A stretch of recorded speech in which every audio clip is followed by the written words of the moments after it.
नमस्कार। Arvind Kumar coaching classes में आप सभी लोगों का स्वागत है। आज के टॉपिक हमारा समांतर श्रेणी। समांतर श्रेणी का 5.3 का चैप्टर नंबर है और इसका क्वेश्चन आगे ले रखे हैं। अगला वाला क्वेश्चन ले रखे हैं, इसको देखेंगे कैसे क्या कह रखा है, क्वेश्चन में क्या है, कैसे है, आसान भाषा में समझेंगे और इसको तोड़ तोड़ के करेंगे, है ना।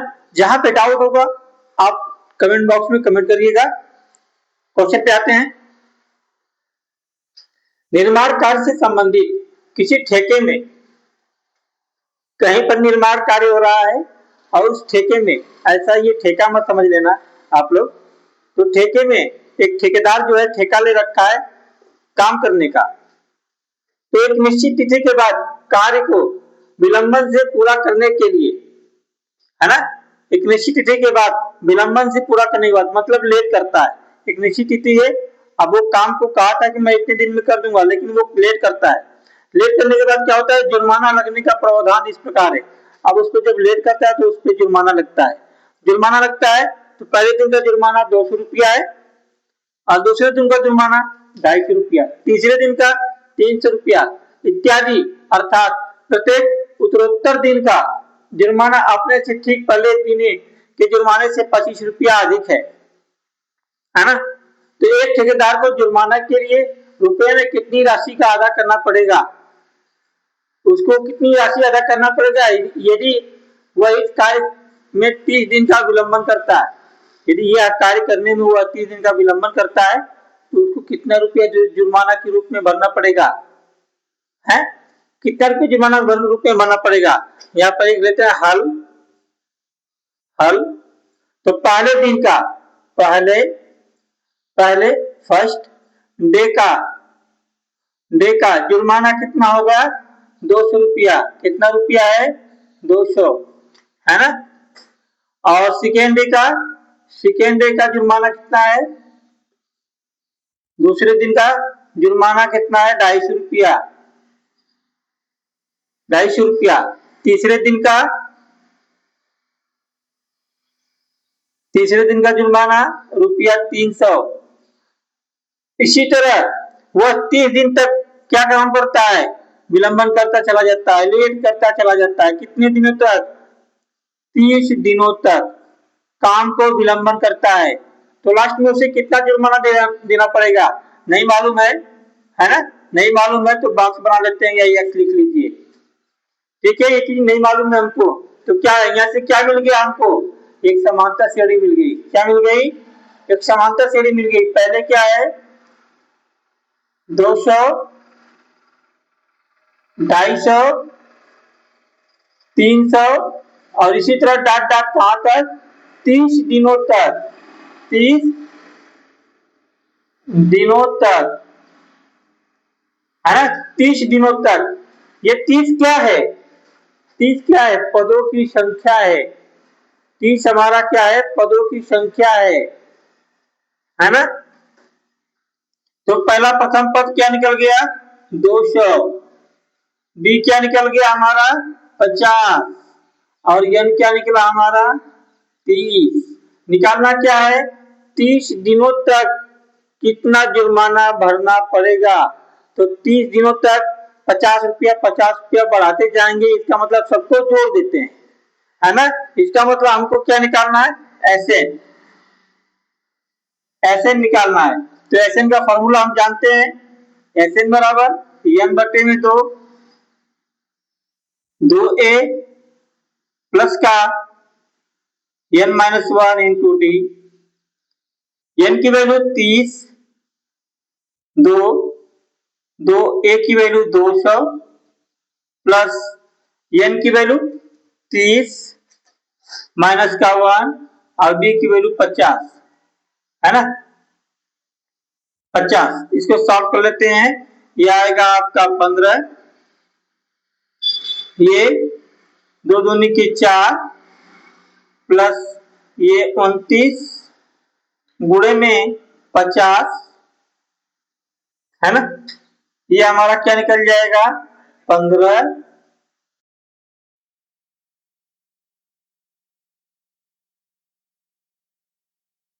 250 इसको हम जोड़ देते हैं, हम ब्रैकेट के अंदर वाली चीज को।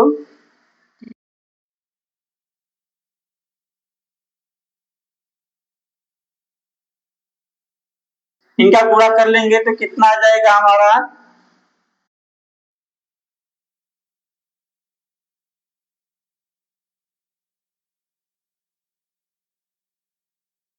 उसे लास्ट में कितना जुर्माना देना पड़ेगा, कितना देना पड़ेगा, 27,750 रुपया जुर्माना देना पड़ेगा। आ जाते हैं अपने अगले क्वेश्चन पे।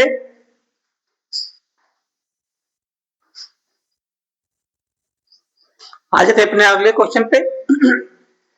जाइएगा नहीं, बने रहिएगा, है ना। क्वेश्चन को हमको फोड़ना है, फोड़ करके सवाल को आगे निकालना है। जो भी डाउट होता है आप कमेंट बॉक्स में कमेंट जरूर करिएगा। आ जाते हैं क्वेश्चन पे।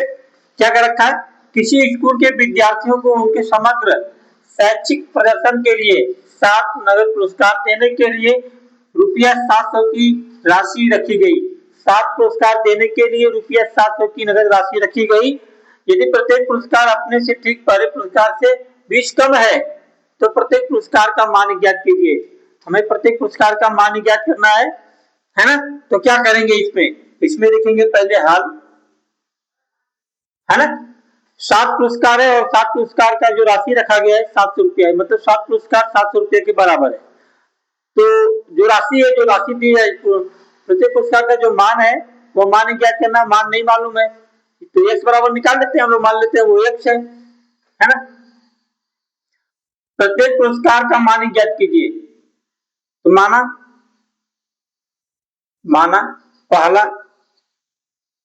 पहले पुरस्कार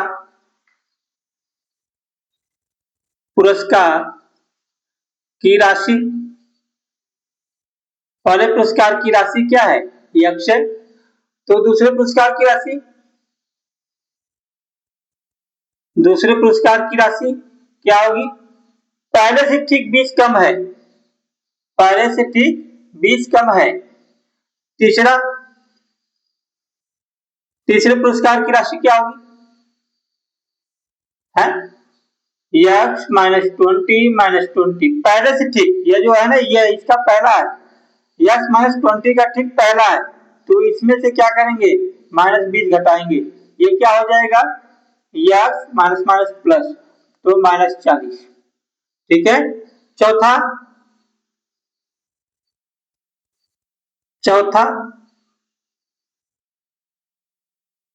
चौथा पुरस्कार की राशि क्या हो जाएगी, x -40 में से -20 कर दूंगा तो ये आ जाएगा x -60। चौथा हो गया। ये पांचवा पुरस्कार की राशि x -60 माइनस का 20, ठीक पहले 20 हमको क्या करना है, घटा देना है। तो x माइनस माइनस प्लस 80, पांचवा हो गया। फिर छठवां पुरस्कार की राशि क्या होगी, x -80 -20 बराबर x -100।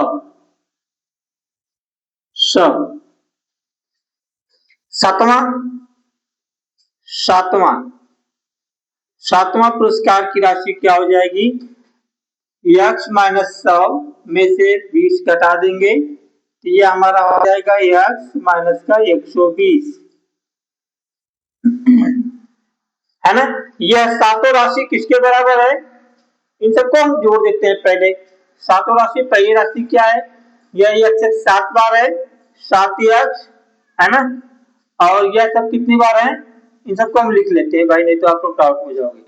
x प्लस का x प्लस x -20 प्लस का x -40 प्लस का x -60 प्लस का x -80 plus x -100 plus x -120, है ना।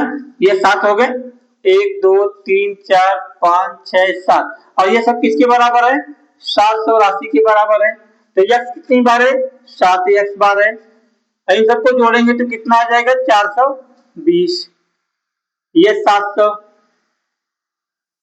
और ये 420 उधर जाएगा आपका, तो 700 में से कट जाएगा 420, तो ये आ जाएगा 0। 10 में से 2 जाए 8 और ये 6 में से 4 जाए,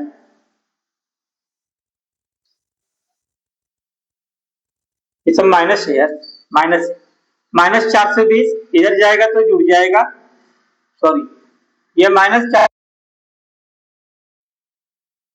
का हो जाएगा 0, 2 और 7 4 11, ये 7x बराबर, तो x की वैल्यू कितनी आ जाएगी, 1120 बटे में 7, x की वैल्यू आ जाएगी हमारी 160, 160। तो पहले पुरस्कार की राशि कितनी आ गई, 60 रुपया आ गई। पहले पुरस्कार की राशि कितनी आ गई भाई, 60 रुपया आ गई, है ना। हम अगला क्वेश्चन करना तो चाहते हैं, लेकिन क्या है ना, मेरा बोर्ड थोड़ा छोटा है, जगह कम है, उसको लिखते लिखते पूरा यहाँ से यहाँ तक भर जाएगा, इसलिए वो अगला क्वेश्चन हम छोड़ देते हैं। उसके बाद वाला क्वेश्चन हम थोड़ा छोटा है उससे, तो यहाँ तक निपट जाएगा, तो करने के लिए भी जगह मिल जाएगा, है ना। तो कल से अपना क्वेश्चन करते हैं। थैंक यू, नमस्कार।